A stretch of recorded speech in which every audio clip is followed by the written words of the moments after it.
Artık barışmayalım.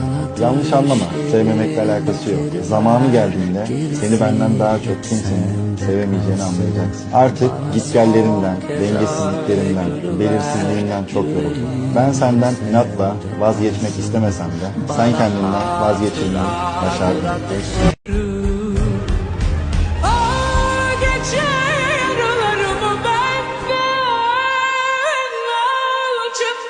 Sokaklarımı al, hepsini senin olsun.